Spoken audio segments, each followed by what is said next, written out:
الحمد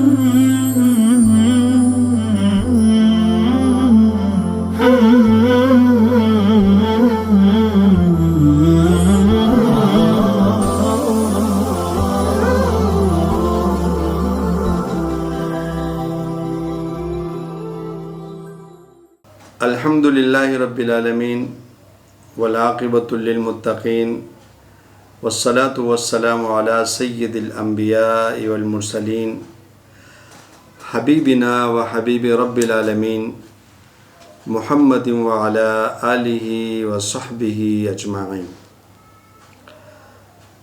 اما بعد فاعوذ باللہ من الشیطان الرجیم.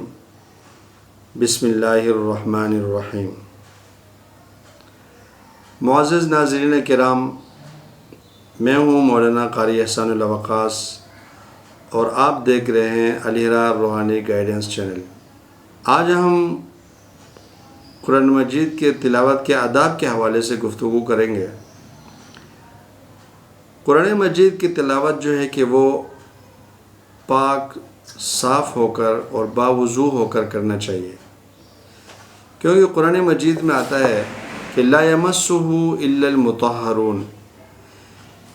یہ ایک ایسا عظیم الشان کلام ہے کہ اس کو وہی ہاتھ لگا سکتا ہے جس کا ظاہر بھی پاک ہو، جس کا باطن بھی پاک ہو.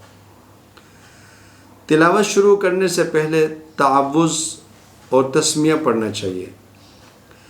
اعوذ باللہ من الشیطان الرجیم، بسم اللہ الرحمن الرحیم. یہ قرآن مجید کے آداب میں سے ہے. قرآن مجید جب بھی آپ ہاتھ لگاؤ، پہلے تو یہ ہے کہ آپ پاک صاف ہو کے ہاتھ لگانا ہے.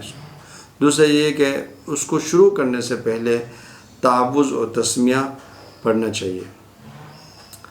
نہایت ادب کے ساتھ قبلہ روح ہو کر تلاوت کرنا چاہیے. وَمَن يُعَظِّمْ شَعَائِرَ اللَّهِ فَإِنَّهَا مِن تَقْوَى الْقُلُوبِ. جو کوئی اللہ کی شاعر کی عزت کرتا ہے تو بس یہ دلوں کے تقوی کے لیے ہے. قرآن مجید کو ٹھہر ٹھہر کر پڑھنا چاہیے. جیسے قرآن مجید میں ہے کہ وَرَتِّلِ الْقُرْآنَ تَرْتِيلًا. قرآن مجید کو اطمینان صاف اس کی تلاوت کیا جائے. تجوید کے ساتھ الفاظ کو مخارج سے ادا کر کے پڑھنا چاہیے. صحیح مخارج کے ساتھ، صحیح تجوید کے ساتھ قرآن مجید کو پڑھنا چاہیے.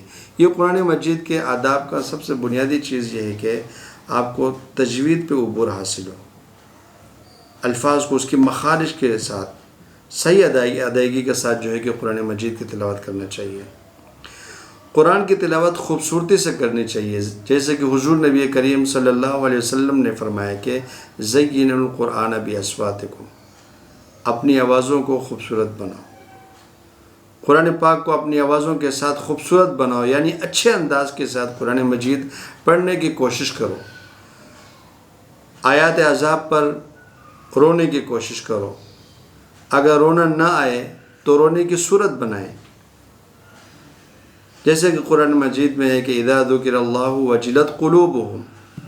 جب اللہ کا ذکر کیا جاتا ہے ان کے دل اللہ کے خوف سے ڈر جاتے ہیں. اور جو آیات رحمت کے وقت جو رحمت کی آیاتیں ہیں اس وقت دعا کرنا چاہیے. آداب تلاوت میں یہ بھی ہے کہ خوشحالی کے ساتھ پڑھنے کے بارے میں نبی اکرم صلی اللہ علیہ وسلم نے فرمایا کہ حسنوا القرآن باصواتکم. قرآن پاک کو اپنی آوازوں کے ساتھ خوبصورت بناؤ. خوبصورت آواز، خوبصورت لہجے میں پڑھنے کی کوشش کرو. قرآن مجید کی عظمت دل میں رکھے. اللہ نزل احسن الحدیث. اللہ نے بہترین بات نازل فرمائی. اللہ تعالیٰ کی عظمت کو محسوس کرے. فضل کلام اللہ علی سائر الکلام کفضل اللہ علی خلقی. اللہ کے کلام کو تمام کلاموں پر ایسی برتری حاصل ہے جس طرح اللہ رب العزت کی برتری تمام مخلوقات پر. افلا یتدبرون القرآن ام علی قلوب اقفالها. کیا وہ لوگ قرآن پاک پر غور و فکر نہیں کرتے؟ کیا ان کے دلوں میں زنگ لگ گیا ہے؟ عمر رضی اللہ تعالیٰ عنہ سے روایت ہے کہ نبی اکرم صلی اللہ علیہ وسلم نے فرمایا بے شک یہ دل زنگ آلود ہو جاتے ہیں، جس طرح پانی لگنے سے لوہا زنگ آلود ہو جاتا ہے۔ فرمایا گیا کہ اللہ کے رسول اس کو صاف کرنے کا طریقہ کیا ہے؟ حضور نبی کریم صلی اللہ علیہ وسلم نے فرمایا کہ اس کو صاف کرنے کا طریقہ یہ ہے کہ کثرت سے موت کو یاد کرنا، کثرت سے موت کو یاد کرنا، اور قرآن مجید کی کثرت سے تلاوت کرنا۔